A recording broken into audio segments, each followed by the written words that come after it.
One, two, three, four. One, two, three, four. Okay, we're hearing it there.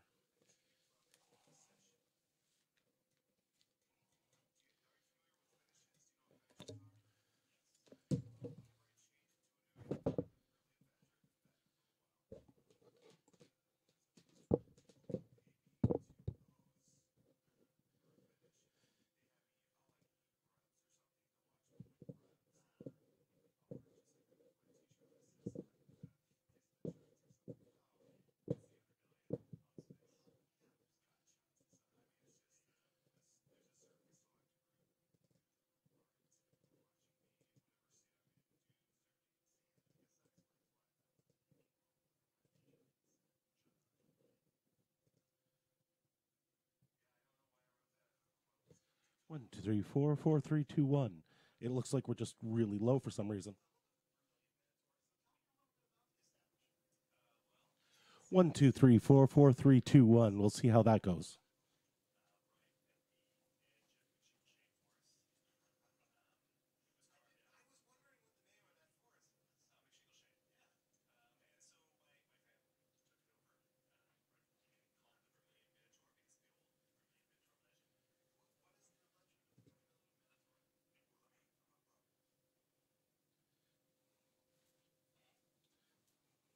All right, anybody who's listening to us right now, we're going to go live in about half an hour, but right now I am just going to step away for a moment. We should be back online in about, I'm going to say 10. We're not going to go offline. It's just you're not going to hear any audio.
Hey, everybody. Just wanted to let you guys know that we're just contacting Josh, and we'll be back on with the pre ramble in just a minute.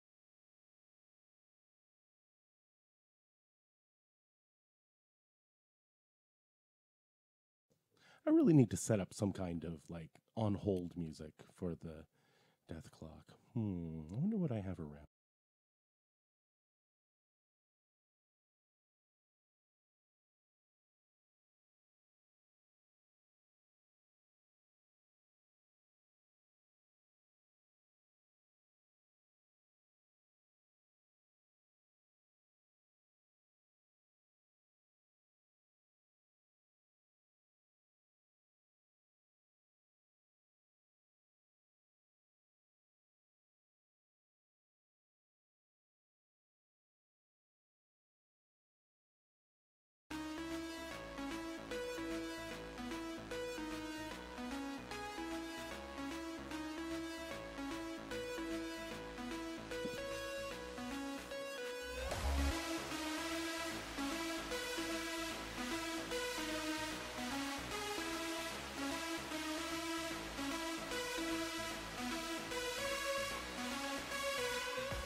go live with audio on the pre-show. We're live now.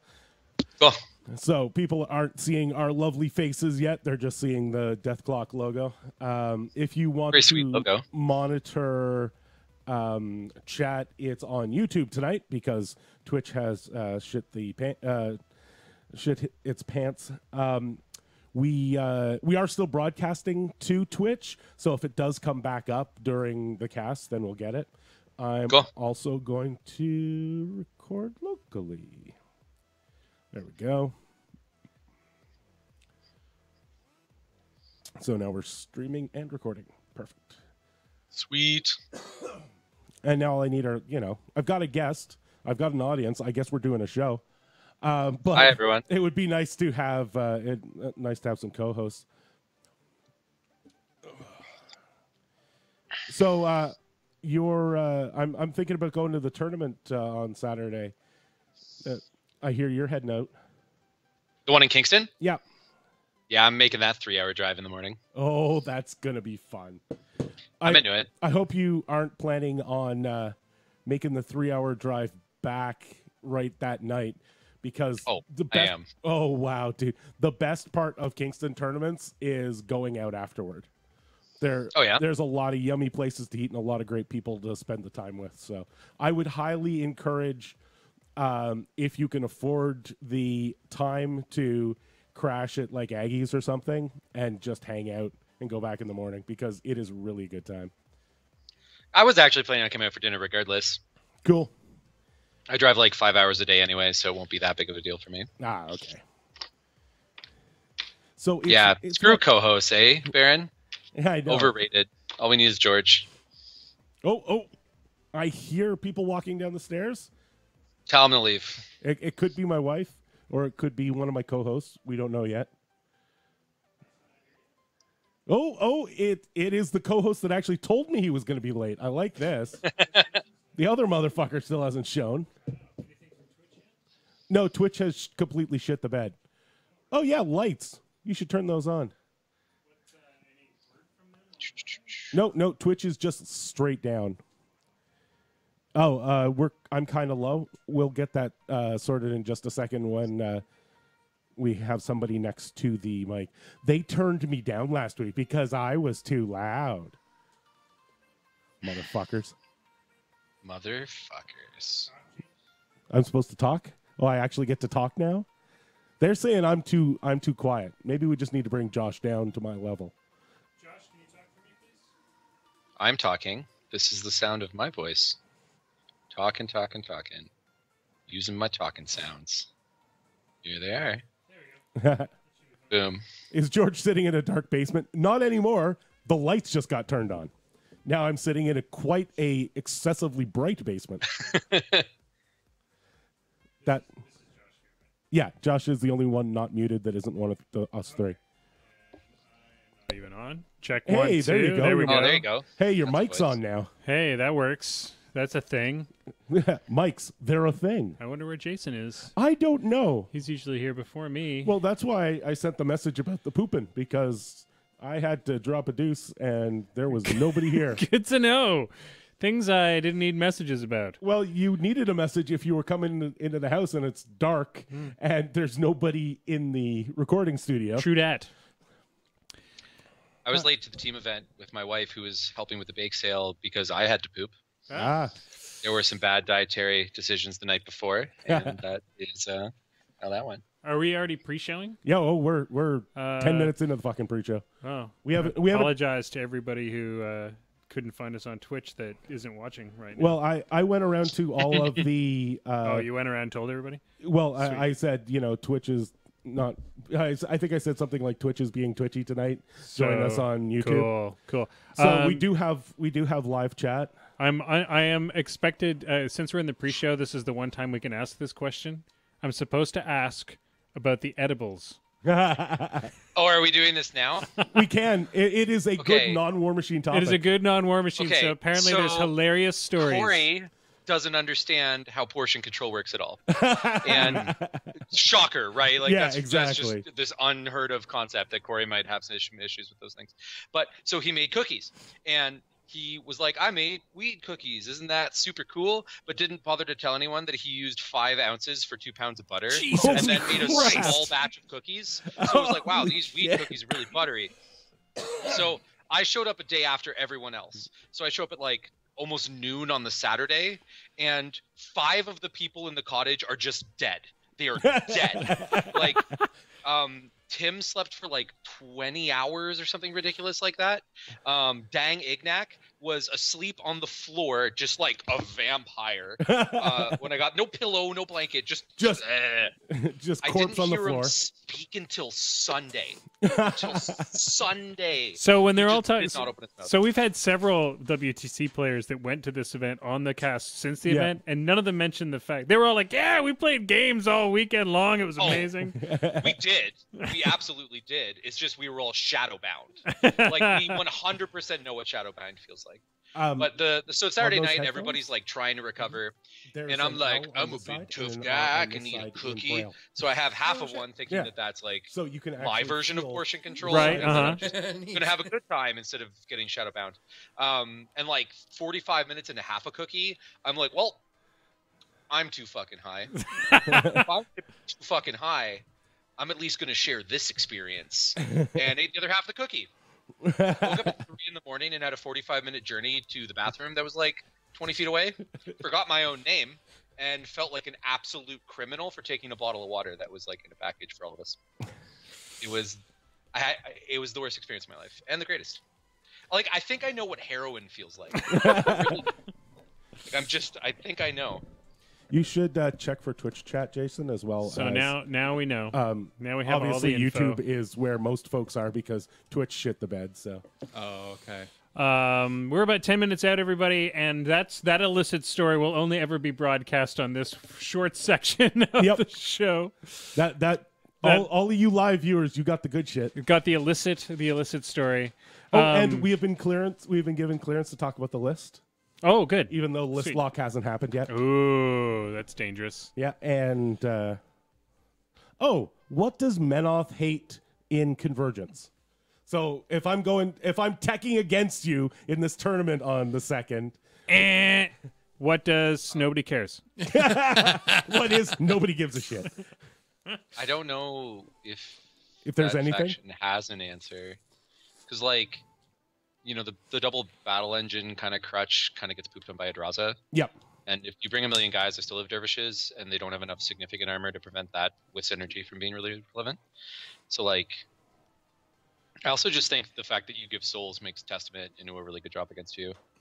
So like, I don't know as a faction where you can kind of like just romper stomper me. Like I don't know if you have that tool. I don't think there's a romper stomper, but what about a 50-50? Is there something you can look across the board and think, oh, this is going to be an actual battle? I think the nature of Menoth as a faction means that almost all games are an actual battle. Like as a Menoth player, I don't feel like there are games that I just like shove into the floor and games that I'm left in the dust on. I think that for the most part, they're pretty contested. I think conventional Iron Mother lists are really good. Mm-hmm. Like the battle engine, double battle engine, single prime axiom swarm of dudes thing. Yeah, I think that's fine. I think even if you drop the battle engines and go a little bit more battle group heavy with a couple of units of the heavy infantry, I think you're fine there too. I think as long as you make decisions that don't either like struggle really, really greatly against armor or bring a remarkably low volume of attacks, then you're just fine. Okay, cool. Yeah. Yeah, I'm thinking I really want to play Dad old school, so I'm looking at a double reciprocator with 5 heavy list. You know, like he used to play in Mark II. I'm not sure if it's good anymore, but I really want to play it, so I'm probably gonna pull that out. Did we update, I think if you just piece trade well, you'll be fine. to let people know that they should go to the YouTube? And Yeah, stuff? as many Facebooks as I could find, I threw up on YouTube. You're the man. Oh, all right. So 7 minutes. 7 minutes out. Thanks for coming out, Josh. This is awesome. Oh, thank you for having me. Oh, hell no, dude. This is gonna be. It's always great to have good players on. So Don't spread rumors. As opposed to that Bubba guy. Yeah, I know.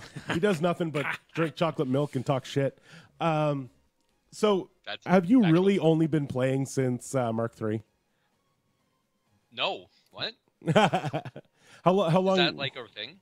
I've No, been playing no. for like 5 years. Where did Oh, okay. where did you get this theory? I don't know. You were just like, you just spouted that off today. You're like, I have a theory. No, it was actually a question. Oh, okay. That's No, I've why been I was playing asking. for like 5 But- years. okay. I played Trolls all through Mark II. I picked up Legion around the tail end of it, and picked up Protectorate for Mark III. Oh, so you finally got like a viable faction now. Yes. Fact, yeah. Started late. I shouldn't say Although I that. am really excited Mark for II Trolls, trolls but were it's sketchy. fucking amazing. Runes of War is the greatest list that ever existed.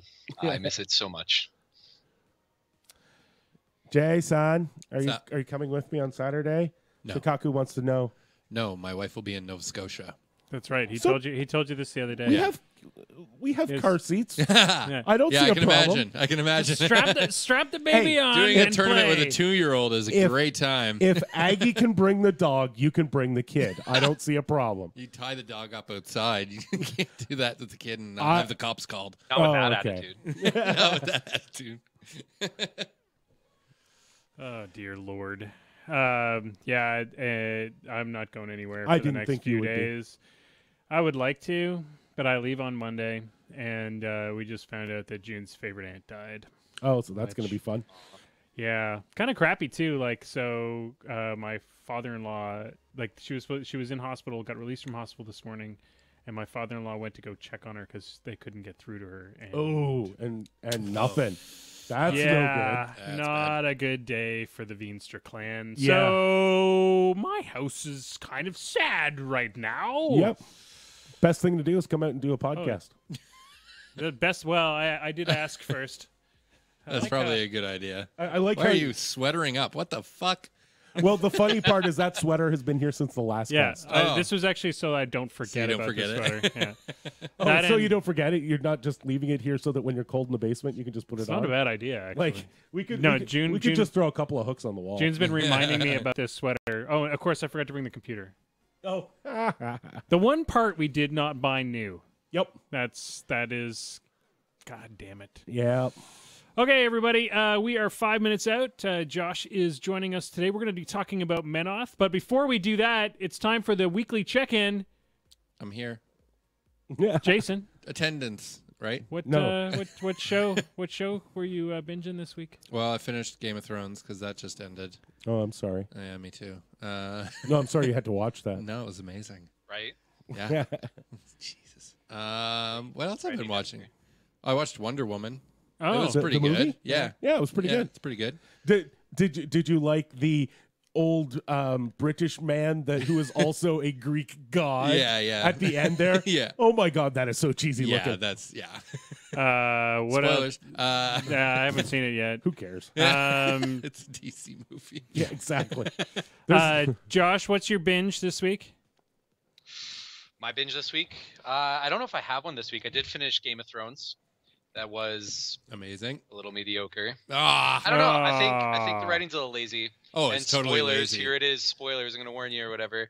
But, like, I think if you talk about the wall for 6 goddamn seasons, the wall, it's going to be the wall. Wall's going to be crazy. And then you annihilate it in 20 seconds. Like, you kind of shit on your whole narrative. Maybe. Yeah, just a little. yeah. Kind of hoping that would mean more.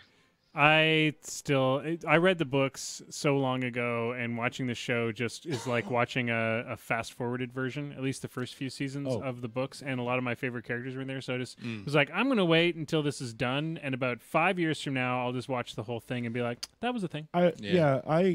I watched the first season, and I was promised, White Walkers and dragons and shit, and there was no fantasy. You don't like build up? Well, it was an entire season. He's There was White impatient. Walkers in the first episode. Yes, and that was the last we saw of them. They just apparently Like 4 fucked years, off. yeah.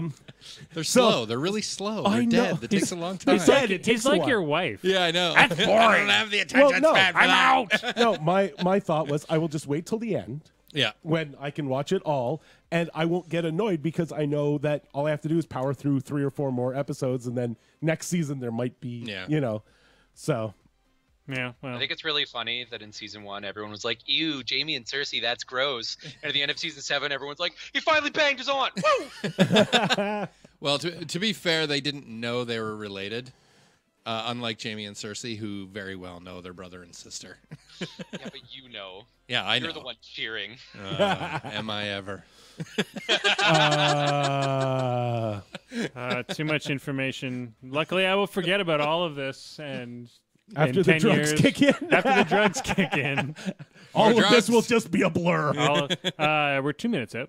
That's why we recorded for you, Hey, so we can play it back. Oh, hi, Josh. I'm Jason, by the way. I didn't get to meet you. I'm I didn't Josh. get to meet you at CCBC because I wasn't there. It's just called Cookba now. George's shitty con. George's totally legit WTC ticket giveaway. I don't know, you motherfuckers haven't stopped talking about it since it happened, so it must have been all right. It was the greatest. It was the Best best of of times. times. It was the worst of times. Worst of times. I hear it was the best of times for Alid rolling a 31 die damage my roll. Oh God. my god, that was amazing. 31 die damage roll. Blight wasn't it bomb 31 on times? who was the blight bomb on? Zal 2. Zal 2, yeah. He killed everything that Zal had, but he didn't get all of the souls because Zal did dump some of them into a few of things that died. But And then on the next turn, Zal's like, you know what? I'm camping it all. You'll never kill me. this Forsaken would like to have a word with you, sir. These 2 Forsakens. Oh my god!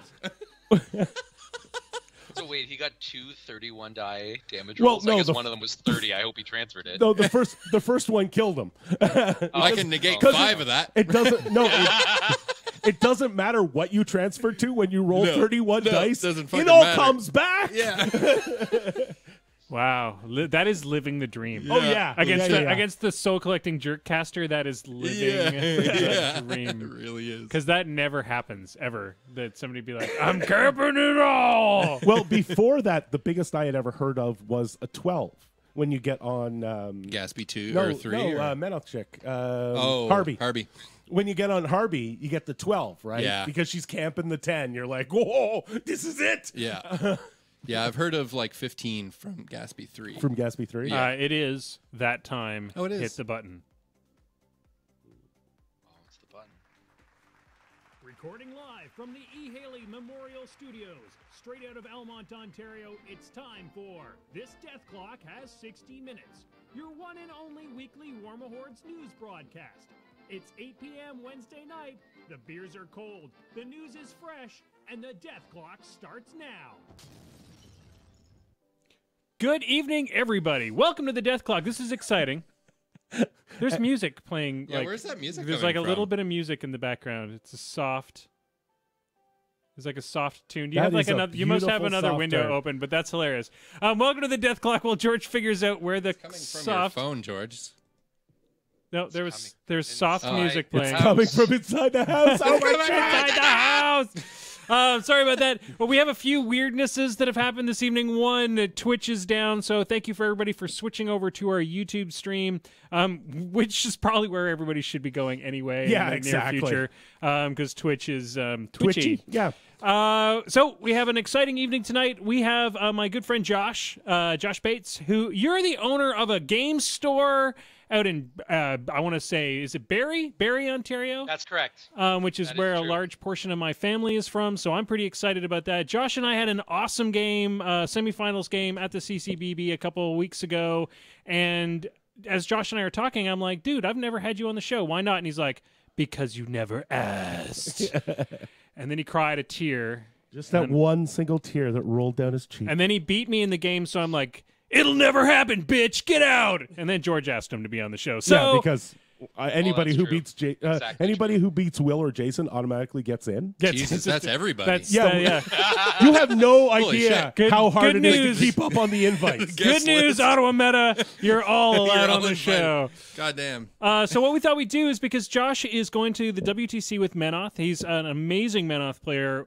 We thought this is a perfect time to do a state of the Menoth podcast because we haven't done one in a while since Chris Aubin was on the show last, which was a while back, and lots has changed since then. May he rest in peace. But before we get into that, His lists are open. Both. Both. So you're free next week. So before we do that, let me introduce my two co-hosts and ask them about their week in War Machine. Let's start over with Maelstrom. Jason Hi. Maelstrom, how was your week in War Machine? Oh, it was good. Good. I got a game in. Whoa! Yeah, I Was know, our right? game the last game you got in? No, I got one in okay, after good. that. Yeah, I got 2 games in, I guess, then. Nice. So I'm fully back on Legion train now. I played George and played Vienna 2 with all the flying things. I don't think I'm going to play that again just because of all the wings. It's really obnoxious. I told you, just 100 proxy bases. Might just cut off the like wings. literally no wings and on any model. Oh my god! And then at the pub, I played a good friend Brad, who plays Kador. And I tried a Abbey 2 Oracles list into that, and it actually went really well. Yeah, the Ravagor's killing Kador heavies is pretty cool in melee. So Oh, in melee. in melee, oh, thank yeah, God. in melee. You had me Sorry. worried. Not with a POW 14 They've really shot. buffed them. Yeah. You just haven't played I'm against like, They now do I better- 18 die damage. Yeah. POW 15s. I'm getting back on Legion if they can take out Kador heavies. So I ended up getting a rake into Harkovich,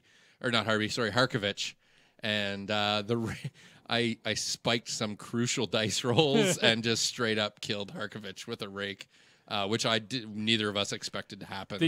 You felt slightly vindicated though because you and Harkovich have had a long and sordid history. Oh yeah, we have. So Not a fan. that felt good. It didn't felt real good. Yeah.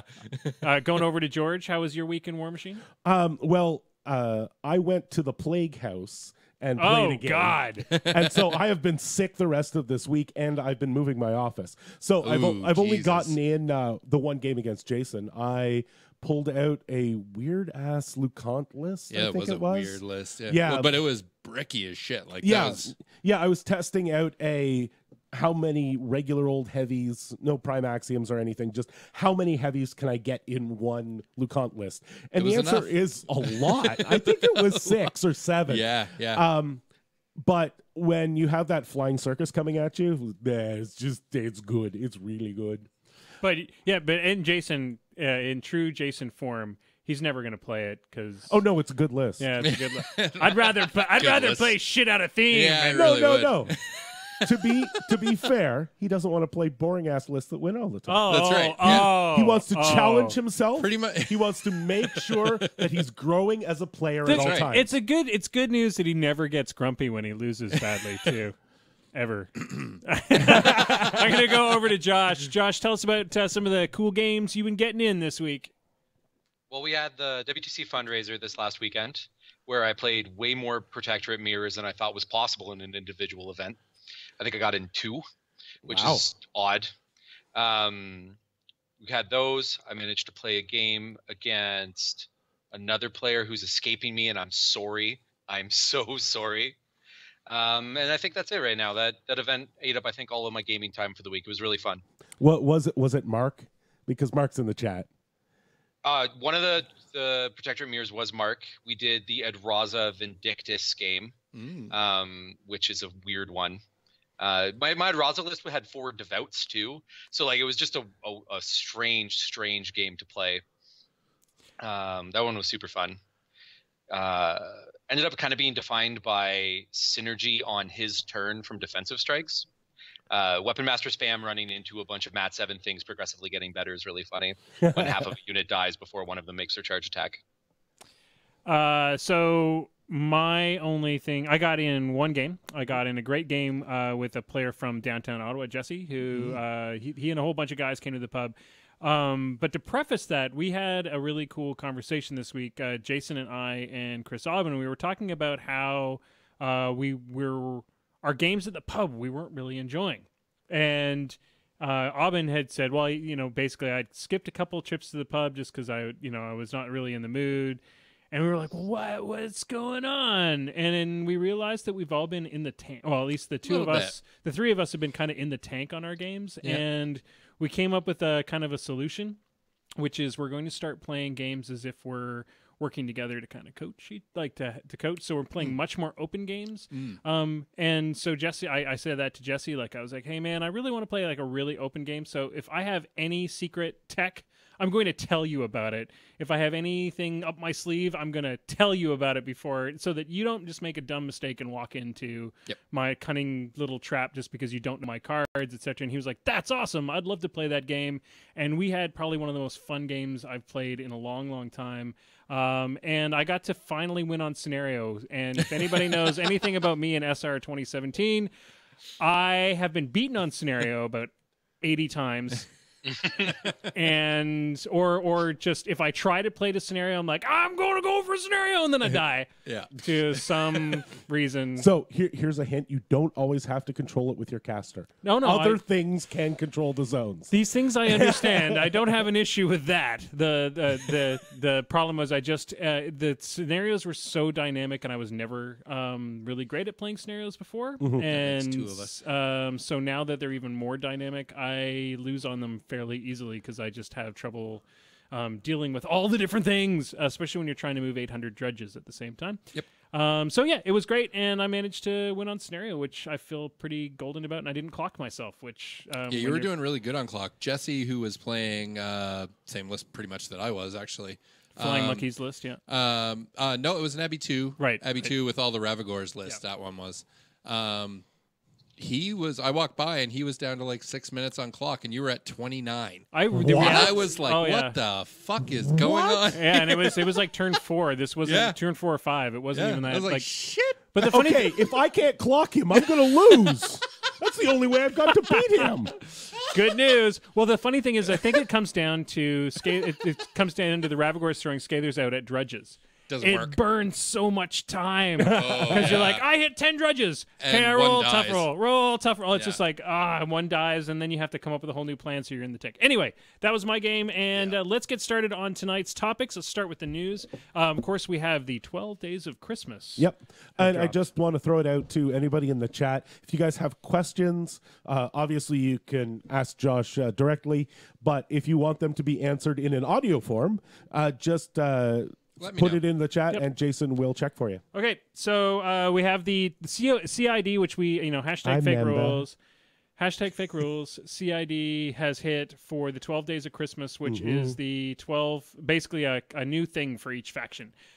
What's come out of that is also that they're testing a bunch of the new themes as well. Yes. And a few other casters that were in those themes have snuck their way in there. Or snuck their way out. Snuck their way out, snuck their way in. So, it's Connie got to boot. It's kind of like Merc Christmas right now because Ashland's Ashland's getting tuned. There's a new. Why did she need to be tuned? Because nobody plays her. Yeah, but she's really good. Every time I've gone up against her, she's done horrible things to me. Yeah, so you're just saying that she's touched you in particular in a bad way. Let's go over to Josh first. Josh, how do you feel about the new Protectorate models that have dropped in the CID? Have you had a chance to take a look at them yet? So I have a first impression, but because they aren't going to be viable for WTC, I haven't spent a lot of time dissecting or anything, so I'm about to talk a bunch of shit. The new Dragoon dude, pretty cool. A little vanilla, like it doesn't. I don't feel like he's giving to those solos what they would need to get ramped up. So I'm not sure if he's going to make his way into those theme lists, but the theme itself is amazing.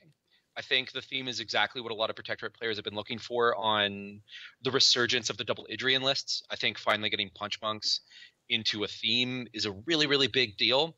And I think that it really benefits a bunch of the combined armed casters or casters that we haven't seen since the introduction of themes because there was nowhere to put Idrian. So like, Sevi 1, I think where I came off of Sevi 2, for example, during WTC testing, this theme fixes. You get the combined arms nature of Idrians plus a relevant battle group. I think that because Paladins cost enough points that only getting 2 free solos is still a lot of free points, that it's worth a lot. And in a world where defending your own flag on your side of the map is a 100% relevant way to win a game, having an armor 21 Paladin that hates you on that flag is awesome. So like Sevi 1, Sevi 2, Resnick 2, a bunch of casters that are currently being neglected. I would imagine we're going to see a lot after the CID is done. As for the new individual models, Skyhammers still suck. Like, I'm sorry. They're still so bad. You're not going to see them. Even like the Zealots, I worry that they're just too vanilla when compared to other options. And the lists that theme are going, the way that the list is going to fill out within that theme is going to be so battle group oriented because of the casters that kind of orient around double Idrians, that you're not going to really even have space for them regardless of what their stats end up being. So, like, I'm pumped for it. I think it's going to be amazing, but I think a lot of the options within I think the list builds itself, I guess is what I'm saying. Let's go over to Jason. You've got, because you're a dual faction guy right now. Talk to me a bit about your impressions of the new Crix and Everblight models that have dropped. Well, neither of them were updated in the CID this week, so I pretty guess much they're the same as last week when I was talking about them. Everybody feels like they're the same. Okay.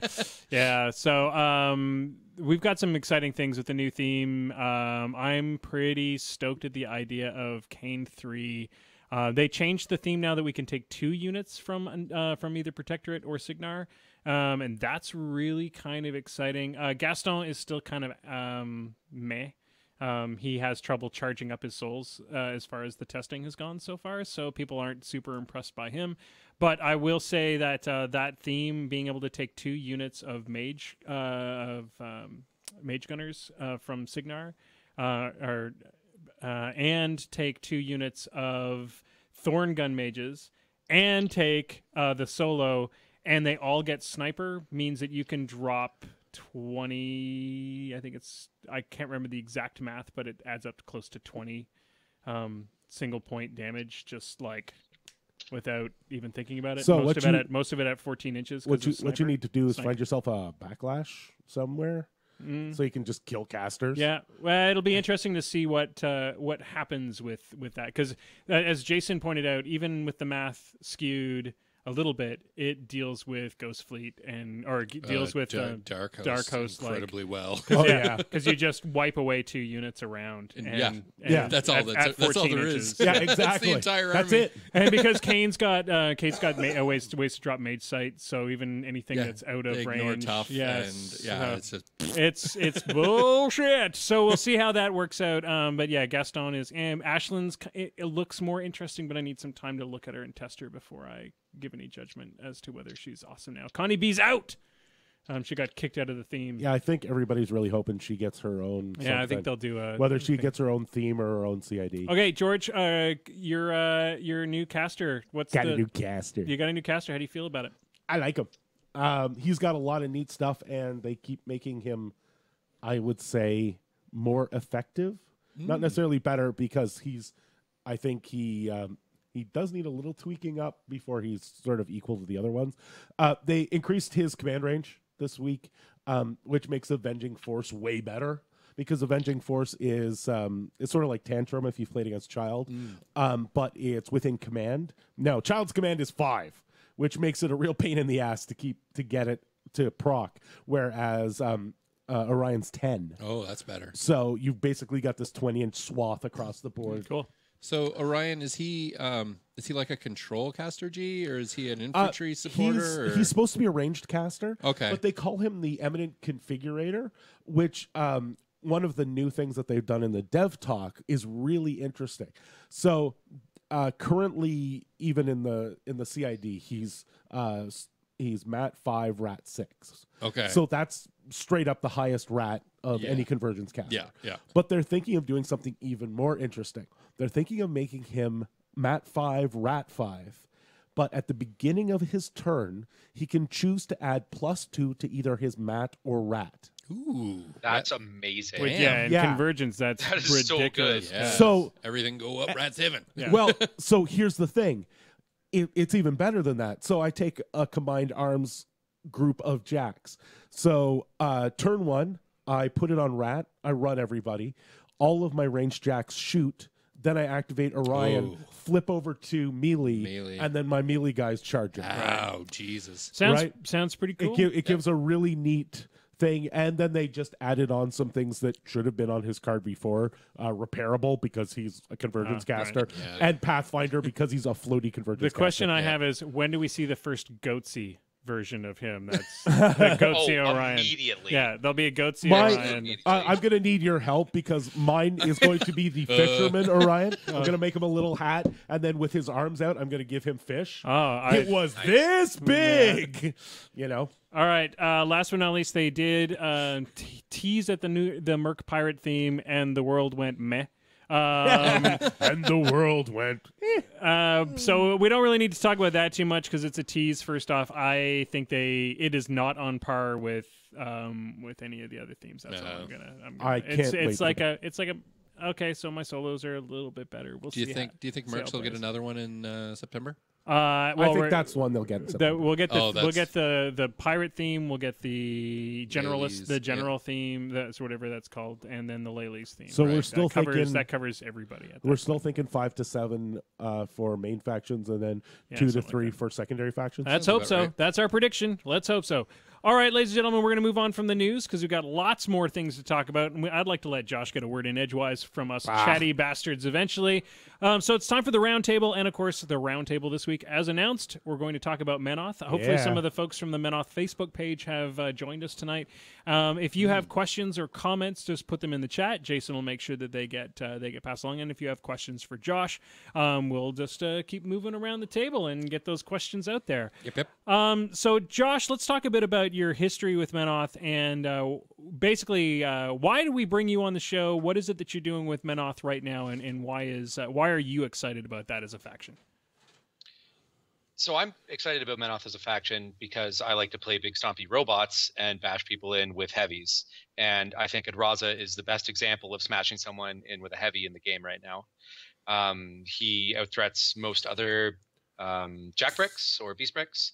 Hordes despises him because you just have more models that do more damage. But in a preliminary sense, I think what's best for me about Menoth is I don't think it has a significant number of bad matches.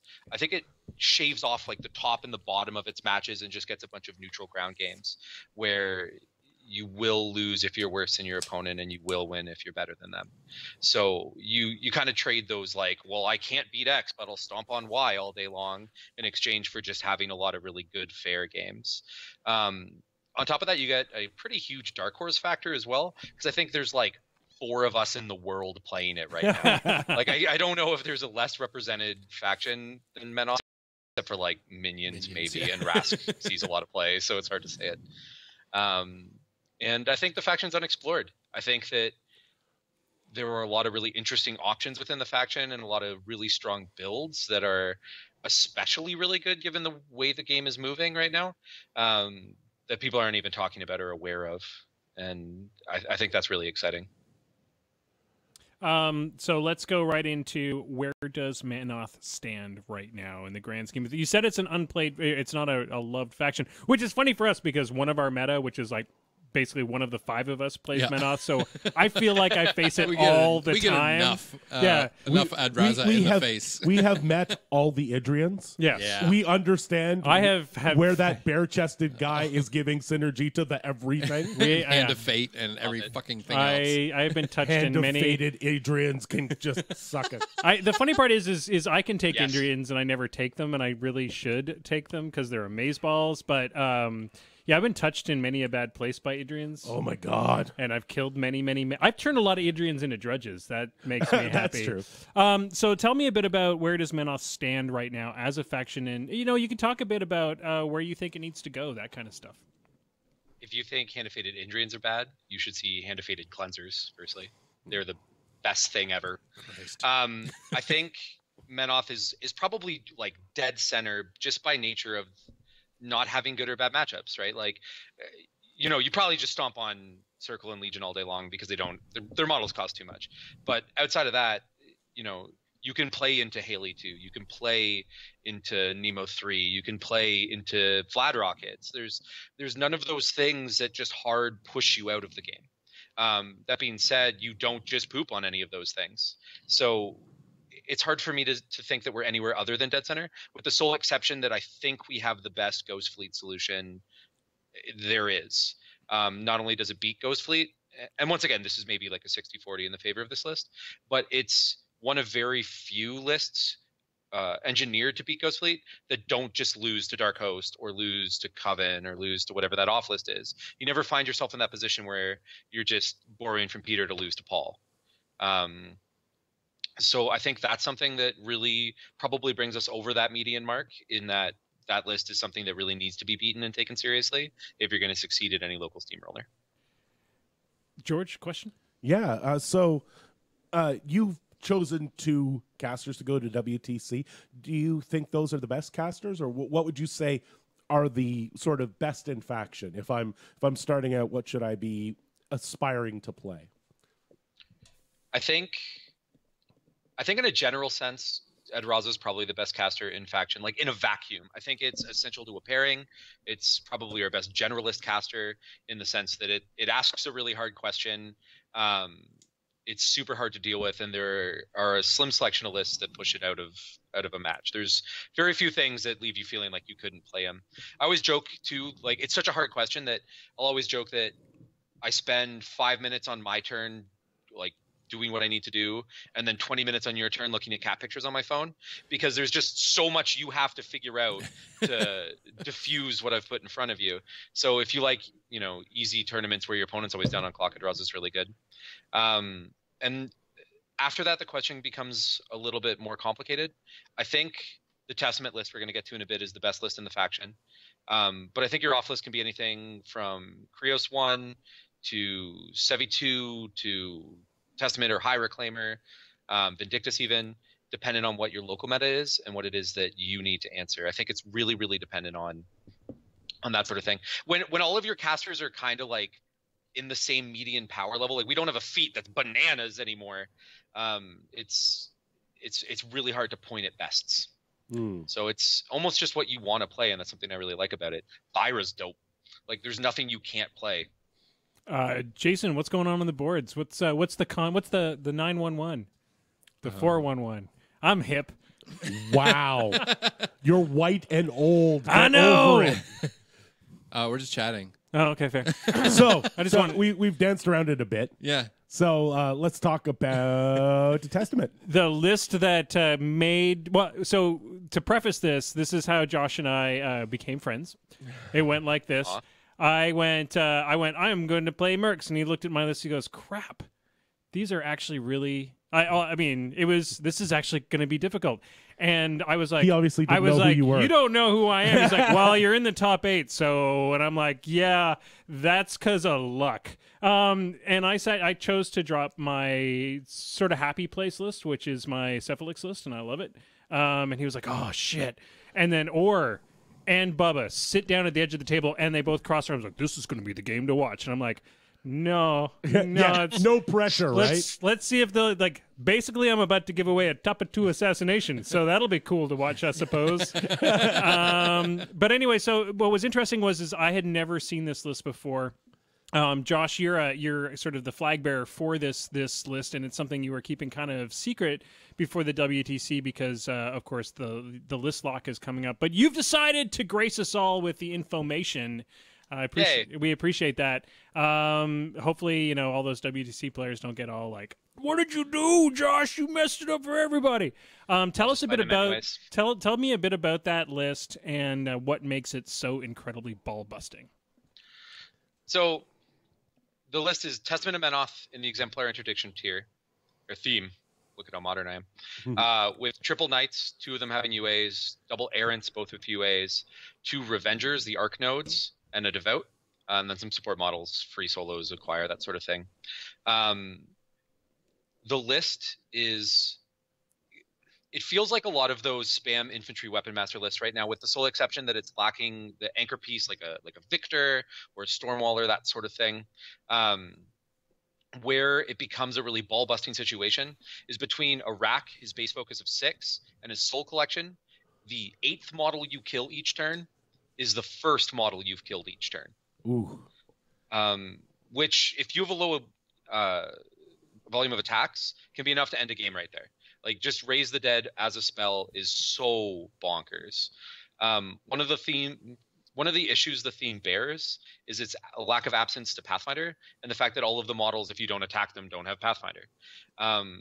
His feat giving incorporeal, allowing your army to just go where they need to go, is so remarkably powerful. It's one of those feats that looks like garbage when you read it, and then the first time you use it, you're like, oh my god, like that is not what those words say. Things like I played a Grimkin player playing King of Nothing with a bunch of infantry spam. I think he had like 30 or 40 instances of RFP, which should be enough right there to end the list on paper, where I was able to feat. His feat also allows you to move through your own models, through models within his control area. Leapfrog my back knights into his front line, cleave through them, kill like 16 models. Move with my next knights, leapfrog through the first knights, kill more models, and then leapfrog those with the errants, killing more models. Like, you just make infinite landing grounds, and with that volume of weapon masters, cleave, overtake, you just shred infantry. Volume of weapon masters obviously also kills heavies. So once again, playing Grimkin into the Child, where I think literally every model in the list has RFP. There was a turn where I killed 2 Skin and Moans, a Cage Rager, the Battle Engine, and something else, just arbitrarily. It's like, go, haha. Between the volume of attacks, damage output, recursion, and the feat augmenting some of the positional weaknesses and terrain weaknesses that the list would otherwise bear, it just shines. It really, really shines. Plus, he has the deepest reaching RFP in faction, with Dust to Dust coming off of an Arc node that has Vengeance. So you can just trade an Arc node for 2 Revenant crew leaders regularly. Okay. So we're on the topic of lists, so let's talk about some give some advice for list design for some people, some lists you really love. We talked about this one. You don't have to talk about your other WTC list, but maybe go through some of your favorite lists and what makes them shine. Sure. So I'll just talk about the other WTC list. Sure. Like I said, I think Raza is kind of critical to the pairing. I think that it asks a really hard question and kind of skews the way that your opponent's allowed to make decisions. But that being said, I think that the way you build Raza is almost entirely up to you and what you're anticipating seeing. If you need to crack armor, bring a bunch of Crusaders. They're broken. No jack should cost 10 points. If you don't need to crack like arcane shielded storm walls, you could just bring 11 dervishes and just ruin days. Like, there's just so many side steps. They're all power 18. It's ridiculous. There's some more interesting options too. Like I said, there's a Charles original list, actually, another WTC player from Canada, suggested 4 Devouts as a method of not only dividing damage on the approach because of the shield guards. You can kind of divide the shots and make them feel like less if they're on across multiple models. But defensive striking, weapon masters, and like a volume of weapon masters is a huge problem for that list. Defensive strike kind of solves that problem. Like, if a unit of Banes goes in and the first 4 are dead, he now kills 1 less light. Like, the math is so solid. The synergy stacks on your opponent's turn are more cute than anything, but like, just stopping weapon master charges is a really big deal. So when you look at those, I think a lot of people think Raza is kind of like a solved equation, and it isn't. I think that it's really dependent on your meta and what you need to solve. I think he's going to be crazy in Faithful Masses. Beside that, I think Testament is the best list in faction, and I think that it can be run by High Reclaimer as well if you don't need to beat Ghost Fleet and you need a higher damage output from the list, because Hand of Fate's broken. It's just so super good. That's super fun. I love Vindictus. Vinny D is the coolest caster in the faction. You can put Vengers in their deployment zone on like the top of 2. It's super fun. And then there's all the cutesy stuff too. Like, Krios 1 is really viable. Sevi 1 is super good. And I think that all he's lacking is a theme that allows him to have the models that he needs. And that's probably Faithful Masses. Jason, I think we do have a question from the boards. Did you pick that one up? That one? Yep. From Shikaku? You should probably talk into your mic. What do you think? Can you turn that so I can see it? I could just ask the question. You could ask. Yeah, just ask the question. Fucking way over there. Now I've lost it. Basically, there it is. What do you think are the fundamental skills a Protectorate of Menoth player needs to go from scrub table to okay game tables? Stop getting your caster killed. Sound advice. Stop dying. That's what I've been doing wrong. Damn it. The fundamental issue with Edraza is that he dies. It sucks and he dies. Don't die. Don't die. Edraza's really good. Quit if he dying, you doesn't die. scrubs. The same thing's true with a lot of these exemplar interdiction lists. You can table your opponent and then die. You still lost. You got to get really good at your spacing as well, and only offering up as much as you have to offer up, because you're going to eat the alpha almost every single time. Like there are not a lot of Menoth lists, like Vindictus, that sort of thing, that out-threaten your opponent. So figuring out and being really critical about the way you offer pieces to begin the exchange is something that you're going to need if you're going to succeed with the faction. So don't get all your knights shot to death. Figure out what it means to not lose all your knights. Don't lose 3 dervishes on the approach. If you do lose a volume of dervishes, make sure that means that your heavies are in a position to retaliate. Don't just give them for free. So, standard question. I have my battle box. I've begun playing Menoth. I'm like, this is my faction. I'm gonna rock the Holy Zealots.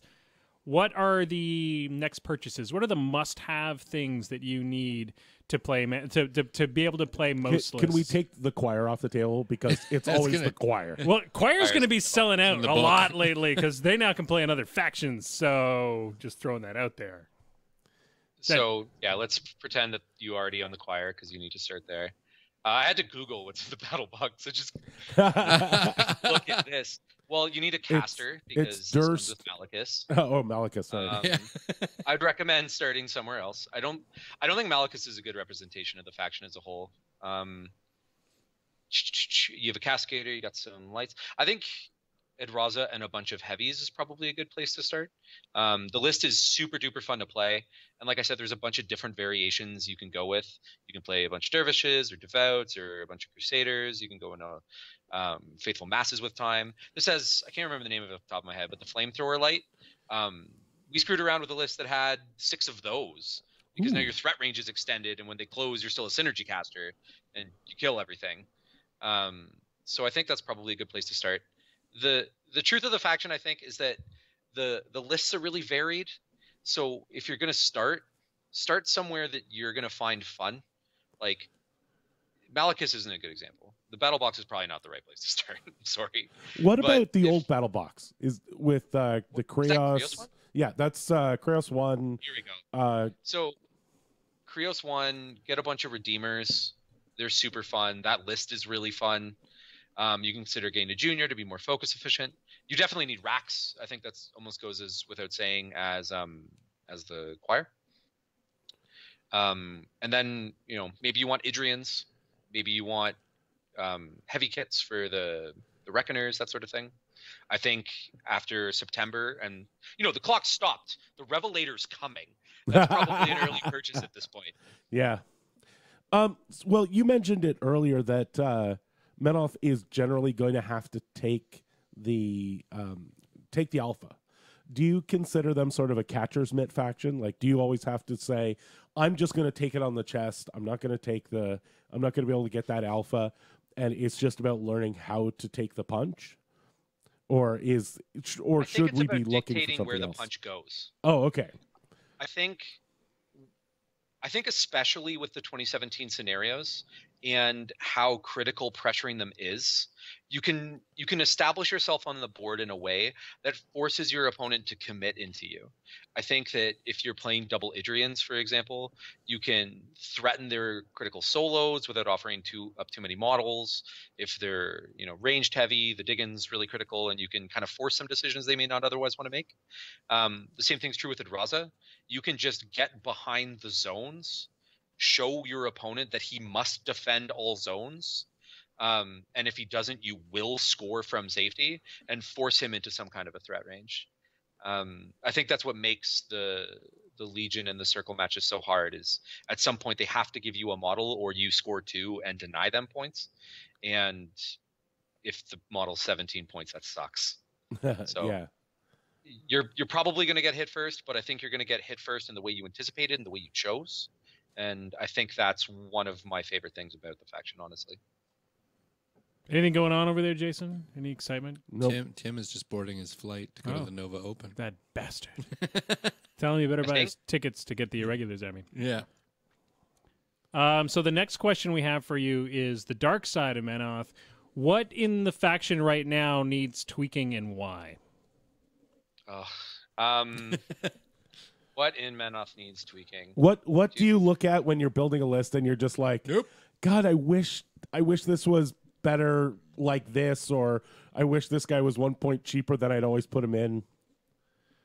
So I didn't play Mark II Menoth, so I'm not going to complain about Harbinger. I think she's fine. Just going to get that out of the way now. I think Fiora 3 was one spell off of being fantastic. I think if Banishing Ward was Arcane Ward, if I'm going to be greedy, Defender's Ward, I think she'd be something I might be bringing to WTC. It's something I tested really seriously. And I think that she fell just a little short of being super fantastic. I think... What else? I think if they would fix our damn heavy infantry, I think it turns on half of our faction that's currently dead. I think if I could have good bastions, I would play the shit out of Tristan too. I think I would play him constantly, but they're bad. I need 8 boxes, please, or 2 attacks, or non-victim stats for 1,000,000 points and 4 speed. So that sort of stuff could definitely get fixed. I think that's probably about it, though. Hey, I think we have some really dope stuff. That's pretty good. I wouldn't mind seeing Arcane Avatar Menoth not cost 20 points. Yeah. So the next step in the evolution of this evening is we're going to leave Menoth behind because we do have a little question about heavy infantry. Oh, okay. Please ask your question. Well, about this is more of it's going to pertain to COC somehow. No, well, it's going to pertain to everybody, almost everybody, but COC actually. Do you think getting back 8 boxes is what turns on all the heavy infantry? Is it just that loss, or do they need something else? Like, there's, 2 that didn't lose it, Convergence and Kador, right? Yeah. That didn't lose their 8 boxes. Convergence we can kind of ignore. Yeah. Because they've got other problems, like not having a theme that has any infantry in it. But Kador is definitely going to have a bombard theme, Yes. right? So really good. Yeah, it sounds like it's going to be amazing, especially with the gigantic heavies that they're, or heavy infantry. Yeah. Anyway, but do you think people like Menoth and Circle would be running their big guys more if they had more boxes? Yeah, I think Bones of Oboros is one of the better Circle lists right now. But that's the Tharns one, right? Bones of Oboros? Yeah, I believe so. Cool. I think that list is really good. I think the mechanics of Bastions dictate that 8 boxes are kind of necessary for them to be playable. And I think that there are enough other tools wrapped around them, like Tristan 2, like their solo, like the Hierophant, that they'd be really, really good if they didn't die to like stray shots all the time. So I think for Bastions in particular, yes, I think that 8 boxes would be enough. And then for things like Incinerators and that sort of deal, I think that if the exclusive change was 8 boxes to all of the heavy infantry in the faction, I think that you would only see Bastions because they make the most of being 8 boxes. So like Incinerators would be just irrelevant in the face of Bastions. Mm-hmm. So if you want those Bastions to then be critical, you would need to do something interesting with them. Because that's kind of what happened in Mark II, is Bastions were the only heavy infantry you saw. And Incinerators, everybody kind of laughed. Oh, you have Incinerators? What else are you going to do with them? Are they holding up your books or something? Right. So it would extra armor do the same trick, do you feel? Maybe even something like Battle Driven. Interesting. Okay. Another interest of Battle Driven, that sort of thing. Fire's Fury would be really neat. That wouldn't be too bad. Or whatever the Fire Eaters thing is. Yeah. There's lots of opportunities for just an individual rule to elevate them and set them apart. I don't think it would take a lot. I really don't. All right, guys, we're going to leave Menoth behind because we do have other topics this evening. So it's time to hit that other button. That takes a while. Focus! Oh, there we go. Tonight's focus is we're going to talk about ARC nodes. It's a topic du jour. I can get that wrong. Identifying I get this your wrong every time. Well, partly I thought we'd talk about identifying your arc nodes, so that you don't get. They're the one with the tiny bumblebee glued to the top of it. Sometimes they're every That's monstrosity in a list. So, of course, the backstory to this is the top of 2 assassination that I talked about earlier actually did happen because Josh had an arc node that he was able to get a lovely beeline to my caster while you were sitting on, what, 26 focus. There's not a lot that It felt survives. really good. Oh my god. There's not a lot that survives the assassination run with 26 I focus. literally No. just needed to move my monstrosity like a quarter inch to the left, and I think I would have been That's a sad or monstrosity. remember to decel. Or something. But I literally said seconds beforehand, I don't need to decel. He doesn't have anything that can shoot. You So- always need to decel, bro. So yeah, from now on, decel all the time unless I'm spinning all them foci. Okay, so I thought we'd talk about using your arc nodes, how an arc node works, and Very well, thank you. and identifying arc nodes so that you know when your opponent has one. So let's start right off the top. George, how does an arc node work, and when can you use it? So the basics of Arc Node are this. So you have something that you can channel spells through, and that wording is important because there are things that will stop channeling. And that thing that you channel through, if it is a Warjack, has a thing called an Arc Node. It'll be little A's on your card. And we usually use the word Arc Node to describe any channeling, anything that you can channel through. If you have an arc node and it is not engaged or thorn, you can arc through it onto any other model as if your caster was standing exactly where the arc node is. So if I have an arc node within my control range and it's, say, 10 inches forward, my caster is casting spells as if they are standing where that arc node is. And I think that's a great way to describe it because people are always asking questions about, can I cast in the back arc of my arc node? Nope. There's always that, like, pretend your caster is there. Yeah, With exactly. the exact same field of view. Could they do it? Yeah. If the answer is no, then no, you can't either. So No. things like the interaction between stealth and an arc node. Yeah, that kind so of thing. that's the one I always get wrong. I believe the correct answer, and hopefully Josh can fill us in here when I get it wrong, is that your Warcaster must be able to see it, like have eyeless sight or something like that. Something. So Go for ahead. the Menoth players here, because Rovan and Co. and arc nodes are a thing, the arc node draws line of sight. So if you're trying to, let's say, ignore a cloud, then your arc node needs to have eyeless sight. But your caster cares about the qualities of the target.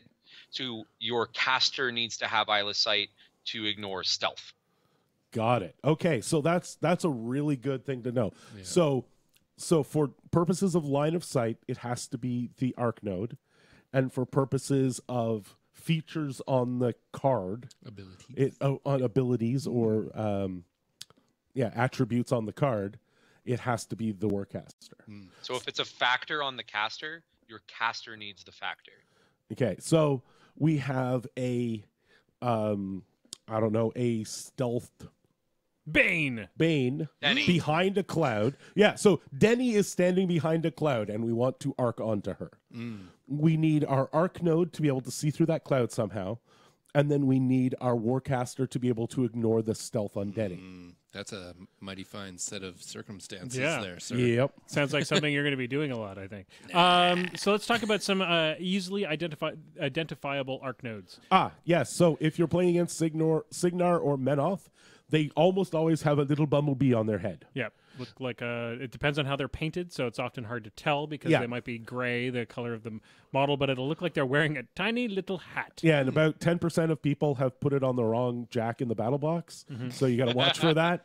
It never hurts to good- ask at the start of Absolutely a match. not. Always Do you ask. have an arc node? Good What news. does it look like? Good news, Kador does not have any jacks that are arc nodes except Yet. for Scrapjack. Yep. Scrapjack is an arc node. Yeah. In Mercs, there are not a ton of arc nodes. There is one that you will only that can only ever be with dude McDuty face. Magnus has a character Jack that only he can take. The Renegade, I want to say that is an Arc node, and then in Cephalix, all monstrosities with Thexus can become Arc nodes, or all Drudges with the other caster in that faction can become basically no they give 5-inch range. That was Mark II. Anyway, that's basically it for that. Outside of those factions, it starts to get a little more like if you're playing against Convergence, it's either everything with Mom or nothing with everybody else, and you have to watch for the guy with the stick who has no weapons. If you're playing against Crix, it looks like a death chicken. Yep. Yeah. The death chickens are the Arc nodes. Beware the death chickens. If it is a Bone Jack, the damn thing's an Arc node. Yep. If it's if you're playing against Rhett, good luck. Everything. Or nothing. Just, they generally have these sort of wheels. The wheels, on their the shoulders. spooky wheels. Yeah. Good luck identifying them though, because because all goddamn Legion has the little blowy uppy spell martyrs. Yep. So what we're saying is ask your opponent. Yeah, it's a good idea to know what the arc nodes are on the board because it changes the threat range, especially if your opponent is sitting on 26 focus. So And you don't have decel up. The only other important thing to keep in mind is the arc node does need to be in the control range of the caster. Well, there's two things. Has to be in the control range and not engaged. And not engaged. So that often, unless you're Thorn. So it's often a good idea to pull that Fucking old Thorn. control range ruler out and be like, so is it actually in? Because more often than not, people overcommit. Yes. They're like, sweet, I'm gonna get my arc node downtown and I'm out. Shit. Yeah. And if you're playing, if you want to use your arc node, remember to keep it in. And last but not least, something that people do forget to do all the time: check your card, because if your arc node is knocked out, you also can't use it. Yeah. Which people forget to do a lot of the time.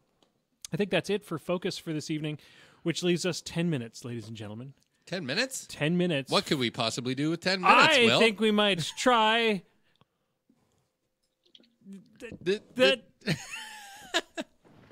lightning round. We're terrible at this. We're the worst. We're the worst podcasters ever. The lightning round, 10 of the hardest questions in all of War Machine. Well, actually, one really hard question and a bunch of crap I made up while I was eating dinner. Josh, this is your first lightning round, so we've taken it easy on you. These will be mostly Menoth-based questions. Oh, we're boned. Yep. I'm about to look so dumb. I don't think so. So You so overestimate, sir. yeah, don't worry. You are in a crowd. The bar is set low. Let's just leave it there. Low.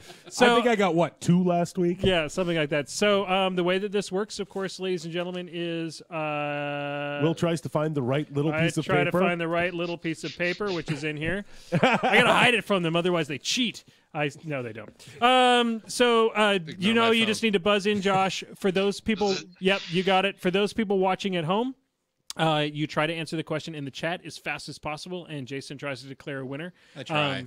But usually he's a little bit too distracted and doesn't actually get it. Last but not least, if you are watching the podcast after the fact, you're on your own, sir. Just Try to say it before we do. Say it before we do, and then feel good about yourself for being smarter than us. Go to work and give your fellow employees a high five. And be like, I knew all the questions in the lightning round. If you're in the car driving to a tournament, this is a great time to annoy everybody else in the car by yelling. By listening to Moose Machine. Well, yeah, that's the most annoying part. All right, ladies and gentlemen, question number 1. How many versions of Friora are there currently? 3. Oh, he answered. You have to wait for your name to be called, sir. Got to wait for your. Yeah. Jason, would you like to? 3. It's 3. 10 points for Jason. 10 points. Write it down. Question number 2. Hierophants can be attached to what? Josh. Oh, can I speak now? Yeah. Oh, I'm allowed? I said your name. He's feisty. Warcasters. It is Warcasters. Question number 3. What is the range on the Sunburst on the Deliverer Sunburst crew? Josh. I don't actually know. Is it 12? No, incorrect. I give 2 10. inches. No, it is not 10. Shit. 8 inches? No, it's 16, Holy dumbasses. fuck! Wow. Holy Wow. shitballs! Why, Yeah. why aren't they bad. used? Oh, they're still bad? Question number 4. The blessing of vengeance is bonded to who? Josh. Severius. It is Severius. Question number 5. How many boxes? Kratos. How many Oh, it's boxes? flames. How many boxes does a vessel of judgment have? Is it? George. Too damn many. Not incorrect, sir. Josh. Oh, okay. Thank you for letting me speak. 5. 5? What? Wait, shit. 36. Incorrect. Jason? 36. I believe it is 36. It might be 32. My writing's really terrible. Question number It's more than I 5. super thought you said fucking vassal. Question number 6. What 3 prayers can a holy zealot leader pray? I don't know. George, you're gonna. I want the Okay. sarcastic Is it? answer. Oh, Go. the sarcastic answer is don't shoot me, make me harder to hit, and No spells, bitch. And no, make me punch better. Oh, okay. The answer is fervor, path of flames, and warding. Oh. I wasn't that wrong. No, you're close. Question number 7. What does a hex blast do? Is it? I'm afraid it was Maelstrom first. Go, Maelstrom. The spellcaster may not be charged or fuck. No, that's totally wrong. That's like Oh. horribly You're wrong. like, Not even remotely close. yeah, you're like talking about something. What am I talking What the about? hell, dude? Let Josh give the right answer. Josh, what does a hex blast do? Animi and upkeeps expire. It's the one where you hit them and shit goes away. I don't know. I'm giving you 1 point for that. The rest of the answer was POW 13 damage. What are you thinking? Question number 8. Look it up. I think you're being a little harsh on him. Just let No, it's fine. It's fine. It's fine. You guys, shut up. God. Why did they make No, fun I'm of me actually on Moose interested in what Machine? this spell might be. It sounds interesting. Yeah. This is getting real cutthroat. That- This is going to be easy, and it's your first time. Question No, number you don't 8. Fuck around. Question number 8. My feat is strength of arms. Who am I? Go for it, Josh. I think that's Durst. It is not Durst. It's Grand Exemplar Krios or Krios 2. Ooh. Question number 9. What is Ammon's field marshal? Josh. Perry. It is Perry. Very good. And If we're you going to play go. a closet, you have to tell everyone that 4 times a turn. All right. So I'll take a free strike? It's time for the minty fresh question of the week. It was Hellbound. I was thinking of Hellbound. I think Sorry. God damn it, Maelstrom. The city was a thriving Menite city until the time of Burning Sky, after which its citizens fled underground to become Cephalics. What is the name of the city? Go for it. Detroit, Michigan. It is- I'm right? 10 points to Josh. This is amazing. That's where Cephalics come from. Anybody else? Anybody else? That's where Cephalics come from. Detroit, Michigan. Well, it would explain a lot. There's all Totally those does. empty houses in Detroit. And there's a lot of Based leather. on my experience, I'm correct. There's a lot of leather and shivs. So, Yeah. I mean, totally A makes lot sense. of empty houses where they used to live. It's actually Hamilton. Urus. U-R-U-S. Oh, okay. U-R-U-S is Urus was the answer. And that's it for this week's lightning round. I believe For Sandin one. Nice. Yeah. That's pretty Yeah, awesome. he kicked some ass. Nice. All right. And, of course, our winner tonight is Josh. Everybody give him a hand. Josh. Yay! Except for that 10 points that Maelstrom got, put him in at the beginning, doesn't put him really in the matter. lead. So, yeah, so that's about it for tonight. We have a few general upkeeps to do. Before we go anywhere, before we talk about all of our jazz, I want, Josh, this is your chance to give a bit of a shout out for your store.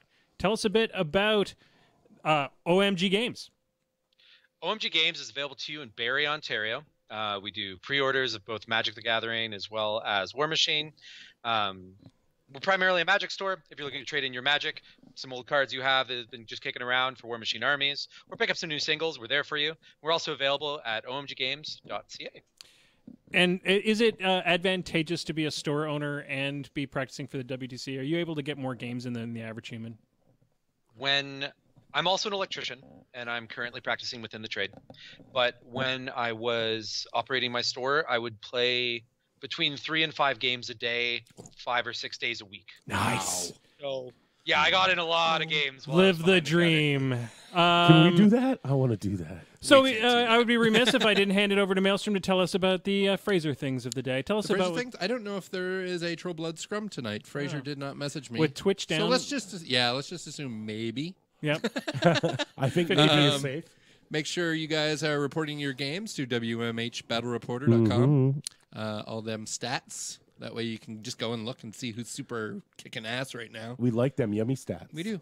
And I think that's all I have for housekeeping for Fraser. Super important. Remember that the Nova Open starts this weekend. Most people are already on their planes. Tim just boarded his plane now. Wish I could be there, but what is there is the Nova Open charity raffle. Yeah. And you can buy your tickets online. You can go to the novaopencharity.org, novaopen.org, and you can buy your tickets there. Right now we have one of the second or third War Machine Army that's ever been auctioned off, which is Strikers Irregulars. The list was designed by Marc-Andre Leblanc. Back before they Marc-Andre. So he designed it. It's got some, but the most important thing is it's got some amazingly painted models, incredibly high level painted models, and one that I painted, or two that I painted, which are down here. Hey, yours are really good, dude. But they were it's a super amazing thing, and basically you could get an amazing list for $2. So get out and get your tickets. This today or tomorrow will be your last chance. Your friends will hate you if you win. Yeah, exactly. Yeah, because you'll your be army like, will look better than everybody else. check it out, I got a 75-point MF at $2, and people will be like, screw you. Yep. And that's the only other thing that's coming up on the schedule is we have in October, I believe it's October 13th, we have the Ottawa Gatineau figure painting competition. Oh, I can't wait for that. And in cool news, Moose Machine is sponsoring the award for Best Painted Privateer Press Model. So you hear that, people? You can get yourself a Moose Machine trophy. Yeah.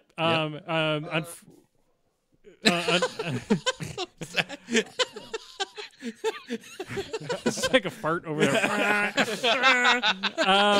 Unfortunately, we had designed a really cool trophy, but unfortunately, they had already ordered the trophies, so you don't get to see the cool design that Maelstrom did is not going to make it through. You know what I'm going to do? That was like 10 minutes of my time. You know what I'm going to do? I'm going to get our trophy done right, and I'm going to go to the event and swap them out. Except they wanted them to all look the same. I gotta.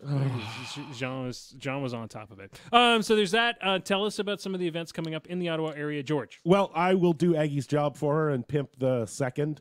So this Saturday, head on down to Kingston, play some great games of War Machine, and then hang out afterward and eat some yummy food and enjoy a really great event in a really great town. That's it, the Nexus? No, yeah, that's at the Nexus. You'll even get to beat one of the Moose Machine guys. You'll easily beat one of the Moose Machine guys, but only 4 people get to do that. Oh, yeah, it's there's a be limited, one of the 4. There's a limited amount of Moose Machine to beat. Yeah.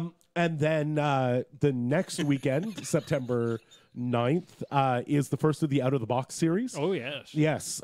So this is a 8-month series. On the 9th month, there will be a 16-person invitational that will have quite a lot of prizing, including a $500 2-list army. Wow. So what you're saying is get into the box. Yes, get into Out of the Box. And if you're a brand new player and you don't think you'll be able to win enough tournaments to get in, there are points to be had by just coming out on Tuesdays and playing. Painting things. And there's showing up. all and kinds of your reasons. friends. If you have any questions, you can just hit up the Ottawa Gatineau War Machine Club Facebook page, and all the info's there. And then I do have to also pimp the Ottawa Montreal series, and that's coming up. I don't have the exact date. I believe it's the 26th. That sounds like a rivalry throwdown. It is. Like the Sharks and the Jets. There are people playing in Montreal, and then there are people playing in Ottawa.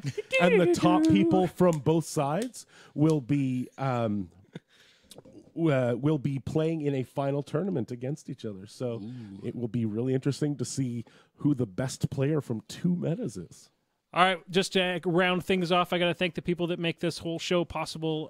Shout out to the Wizards Tower. If you're not in Barrie, Ontario, and you need to get your Magic or your War Machine stuff, go check out Wizards Tower. They are our local happy game store, and they do amazing work, and the employees are amazing, and they have all your stuff. Go get it. Follow them on Facebook. The daily posts from the Wizard's Tower are amazing. They're getting hilarious. Yeah. Secondly, I want to thank the guys from Kirkwood Mile who keep us in beers most of the time. Can't wait to get another couple of pitchers of their beer down my gullet when I get to eat carbs again.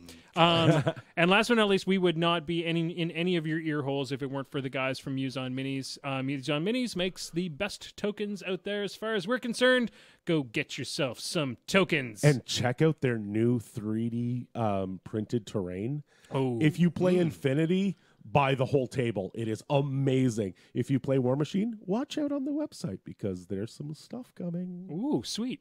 That's a little insider info. I like stuff. Last but not least, Stuff they and also things. just put the pressure on John. He's got to remember to send out all the stuff for Guild Ball to James Craig's school.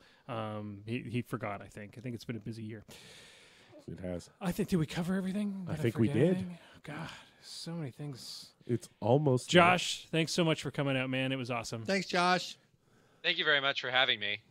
And we'll have you again. That's the way that this works. That's how we do. That's how we roll. Once we have you I hope once, so. It's never just a one time. Ew. It's never just a one time thing with us. we're not one cast chumps. No, we'll be drunk dialing you for months. All right, ladies and gentlemen, that's it for this evening. George, hit that button. Dice down. Moose Machine and This Death Clock Has 60 Minutes is a proud part of the Muse on Minis network. Podcasts go online every Thursday morning. You can watch the show live every Wednesday night at 8 p.m. Eastern on Twitch and keep in touch with us on our Facebook page. Just Google Moose Machine. If you can't find us, you're doing the internet wrong.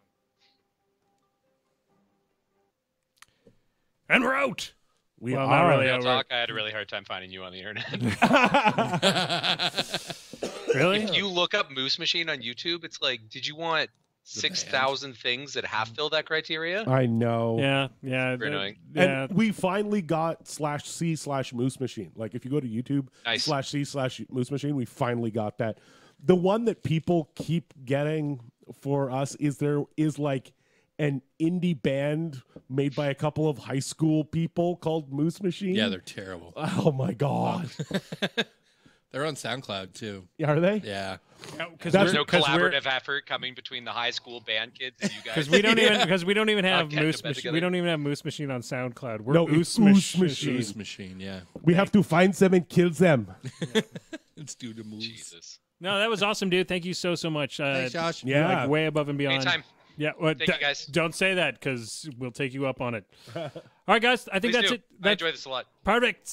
I think that's it for us for tonight. Thanks all the people in Yeah. the chat that stuck around. Make sure that you get the word out that we're casting every Wednesday. You guys, Yep. what are you guys doing next week? I do. Bye, Josh. That was awesome. I believe we're gonna having throw another down, fight aren't we? night session. Yeah. Oh, I think Mike wants to throw down against George. Ooh, that'd be cool. So we might get Bilak on here and let him. So you can have a- commentate. Yeah, me and Alban will end up fucking commentating again. Oh my It'll be a God. disaster again. But we have fun doing it. Yep. So, and Bilak's always. Yeah, this he's time, always entertaining. This time, don't just make up crap and let the other players think that they're doing things that. But that's half the fun. That was hilarious. So remember they like Aubin told me that I had You had reposition reposition 5 five? on what's his name, Yeah. and I was like, oh yeah, that's awesome. I never knew that. I never looked at the card to verify it. Oh my god. He doesn't have reposition 5. That's amazing. He doesn't have reposition shit. He just That is amazing. So the commentators basically just helped me cheat. just fucked with you. We're just checking to see if you guys are paying attention. We're not. Like let's be literally- brutally honest about this. We are not paying attention. We're streaming. We're on clock. We're trying just not to look like idiots. And you guys are not helping. All we're right. ramping up the entertainment value. Value? Getting That's hits. what that is? Getting damn hits. Dem hits. All right, that's it for us, guys. I've got to go home to a tearful, distraught wife. So I better get on that. My wife is sleeping. I'm gonna party. I'm gonna get loaded.